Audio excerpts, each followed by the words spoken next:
Passamos então para o trabalho da Paula. Paula, a ideia seria, de fato, com você, né, discutir um pouco sobre algumas das questões do seu projeto, né? Eu queria primeiramente elogiar o seu trabalho, né? Tanto a escrita como o projeto muito bem circunscrito. Circunscrito, ou seja, em torno da festa, temos claramente as perspectivas do que você vai abordando, a sua inserção prévia no campo, o que facilita, né? Ou seja, já apresentar elementos mais concretos de como vai ser a realização de sua etnografia. Então, assim, primeiramente eu acho que você está, ou seja, que a perspectiva de pensar a partir das relações, né, principalmente nesse seu diálogo com a Mel Stratman, e pensando aqui relações no sentido amplo, não só relações entre pessoas, mas relações entre pessoas e coisas, entre pessoas, objetos e símbolos. Então, me parece que esta perspectiva é uma perspectiva bastante promissora do ponto de vista teórico para a construção da sua tese. Assim também como essa compreensão, né? Ou seja, de se afastar de uma leitura dos grupos étnicos e suas fronteiras, para fazer referência ao trabalho do Frederic Turner, ou do Frederic Barf, perdão, e centrar nesta perspectiva das diferencialidades, né? Um diálogo aí mais próximo com o professor Igor Machado. Então, me parece que por essas dimensões você tem tudo para realizar uma ótima tese e apresentar uma nova dimensão deste debate crítico contemporâneo. Então, o que eu vou aqui discutir com você são pontos muito específicos de algumas questões que eu acho que pela minha leitura, poderiam estar mais problematizadas, né?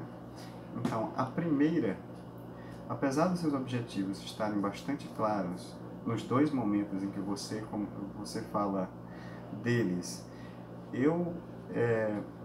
na minha leitura, eu faria uma modificação, uma leve modificação no último objetivo. Os três primeiros estão claros, eu acho que estão trazendo dimensões importantes, tanto da sua análise mais específica, como de questões mais gerais do campo da antropologia. Então, me parece que o último objetivo, esse que você fala, né, de refletir sobre os impactos para as pessoas, no caso de as festas anuais chegarem ao seu fim, eu faria uma reescrita de uma maneira diferente e tentando pensar especialmente o que você já traz ao longo, né, em um momento do seu trabalho, que seria de fato pensar a festa a partir da constante ameaça e perigo de seu iminente fim, né? Ou seja, seria de fato um objetivo específico que você dialogasse mais com as perspectivas do Carapazano, como com a própria hipótese que você levanta, se a ideia de ameaça presente e futura não serviria como um provável catalisador para a própria continuidade da festa. Então, seria uma tentativa de reelaboração, de pensar menos a história do impacto sobre as pessoas se a festa acabasse, e mais pensar esse jogo, não é, entre narrativas do fim, entre perspectivas de perigo, de não continuidade, e isso aí como um mobilizador para a própria continuidade, né, nesses momentos de perda de fôlego ou de dificuldade de continuidade da própria comemoração. Então, me parece que esse objetivo mereceria uma melhor reformulação. A segunda observação seria uma observação sobre, nesta dimensão central, né, da sua pesquisa, sobre as relações que se revelam e se escondem, né,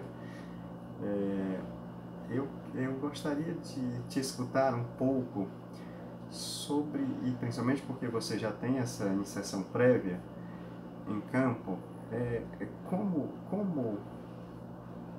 se configuram as relações conflituosas, pensando que o conflito é um elemento importante das relações sociais. Quais são as relações conflituosas, as tensões, rupturas, divergentes entre essas famílias organizadoras e no interior dessas próprias famílias, né? Assim como quais são, né, ou como é que você está percebendo, né, pensando também que este universo das relações são relações geralmente hierárquicas e desiguais, não é? Então seria como as hierarquias e as relações de poder se configuram neste campo relacional em que você está diretamente observando, né? Então eu queria discutir um pouco sobre isso, já que a ideia de conflito e a ideia de hierarquias e relações de poder pouco aparece na sua reflexão sobre relações, a não ser quando você está analisando mais diretamente os trabalhos de Amaral na reflexão sobre a festa. Então, seria uma questão importante que eu queria te escutar. Uma bem pontual, mas de fato posso estar muito enganado, mas eu queria te escutar sobre isso, é sobre essa ideia mesmo da perda de fôlego ou da mudança, né, da própria festa nas mudanças geracionais, que era um pouco te escutar se não há algum elemento do problema da nostalgia do passado da velha geração sobre a nova geração, né?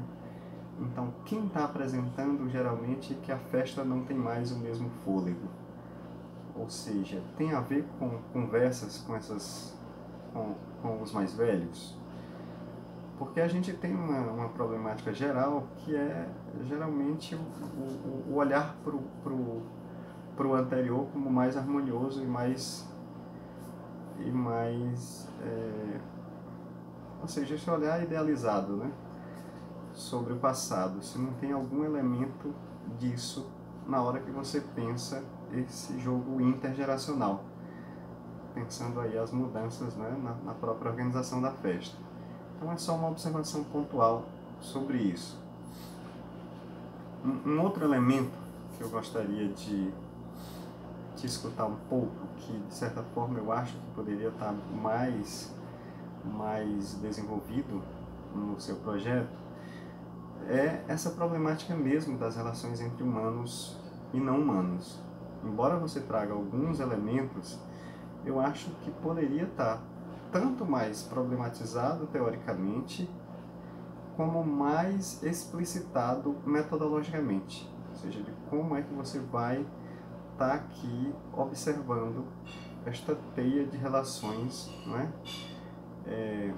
Com o espaço físico, com as tecnologias organizativas da festa, com as simbologias, né, para além das simbologias do humano. Então, me parece que aqui você poderia, né, ou seja, desenvolver um pouco mais no próprio projeto, né, nessas duas dimensões, tanto teórica como metodológica. Uma outra observação que que de fato é uma questão que nos toca a todos, é como de fato podemos, né, ou seja, podemos observar, ou seja, ter uma perspectiva teórica que pensa todas estas diferenciações, toda esta dificuldade de demarcar limites e fronteiras claras entre os grupos étnicos, né, que você se apropria bem aí com esse debate com o próprio Igor,